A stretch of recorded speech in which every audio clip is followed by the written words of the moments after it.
right, turkey, check. Suitcase, packed. Government shutdown. Well, that one was a plot twist. Yeah, okay, sure. Well, the shutdown may be over, but what does that mean for the takeoff of your Thanksgiving travel plan? So before you pack your bags, and travel expert Bobby Laurie is here to unpack the truth. All right, Bobby, thank you so much for joining us. As always, we really appreciate it. We know flights still are not back to normal at this point, and I know people who were waiting to book their flight for Thanksgiving and even, the Christmas holiday season. What should they be doing now? Like, is everything gonna go back to normal? You know, that's a really good point. A lot of folks really have not purchased their holiday travel yet because they were waiting to see what was going to happen. And just like you said, so far as of this morning, we're still looking at a 6% capacity reduction for all the airlines across the board at those 40 airports. So things will get back to normal slowly. You know, airlines were canceling their flights about 3 to 5 days in advance to give everyone a chance who was canceled to rebook and find another way to get to their destination. So we're going to be looking at these delays and issues for about 3 to 5 more days, and then you'll see air travel get back to normal just before Thanksgiving week. And so what are the best and worst days to travel on? What days should you be looking for and what should you be avoiding?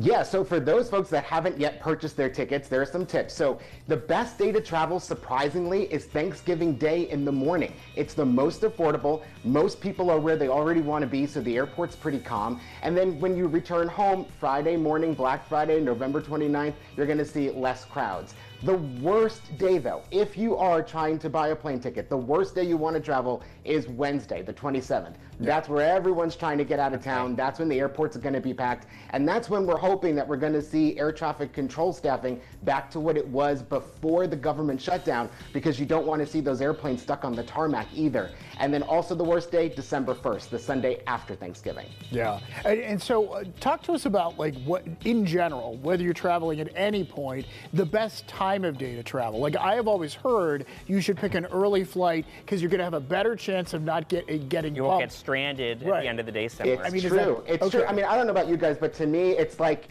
cutting a piece of pie. You want that first piece of pie because it comes out perfect, but then as you cut the rest of it, it just seems to get messy. So you definitely want to go out on the first flight of the day. The airlines call that the originator. And that's they always try to get that plane off the gate on time, because if it doesn't, it's going to cause a domino effect for the rest of the day. So they really put a focus on that first flight of the day to make sure it moves out on time. It's also less likely that that flight is canceled. So definitely try to, it's an early morning. I know waking up at 2, 3 in the morning is not, it's not what everyone wants to do around the holidays, but it is going to get you to your destination. Yeah, I get up at 2 anyway, so I'm okay with that. Yeah, Bob. I know you do. It's the originator, and think of it as the first piece of pie. All right. Put it in my mental Okay, bag. so we are just cooking with Chef Bill Fuller. He's making turkey, he's making gravy. Now, can I put that in my carry-on and travel with it to my Thanksgiving, destination? So you said turkey and gravy, so I'm going to say yes and no. So if you want to travel with food, you can actually travel in your carry-on on the plane with cooked turkey, whether it's whole or sliced. Yes, you can bring a whole turkey on the plane. Really? Your stuffing, your casseroles, your breads, your rolls, and even your pie. Even though the inside of the pie, the filling of the pie, is more like a gel, you can actually take it on the plane with you. Just be prepared for TSA to inspect it. And then for things that you can't bring, one of those is the gravy and the cranberry sauce that you were just talking about. You can't bring through those liquids and gels, wine, of course, liquids. But a little tip, when it comes to the cranberry sauce and gravy, if you freeze it when you're going through security, it's technically a solid. So you can pass through security with those as long as they're frozen.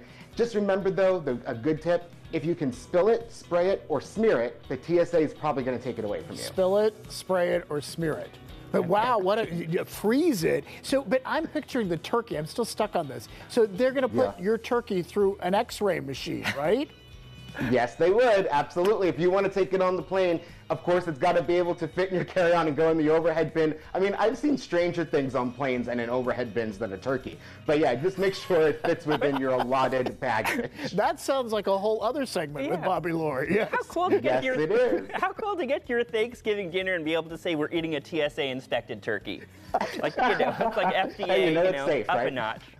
All right, Bobby, thank you as always for talking with us, and we hope you have a wonderful Thanksgiving. Thanks, Thanks so Bobby. much, you too. Well, Bobby Laurie is our regular travel expert here on PTL. You can find more of his tips and other travel advice at PittsburghTodayLive.com. Yeah, and if you have any ideas for topics that you'd like Bobby to cover during one of his upcoming appearances, just email us at ptl@kdk.com or leave us a comment on social media.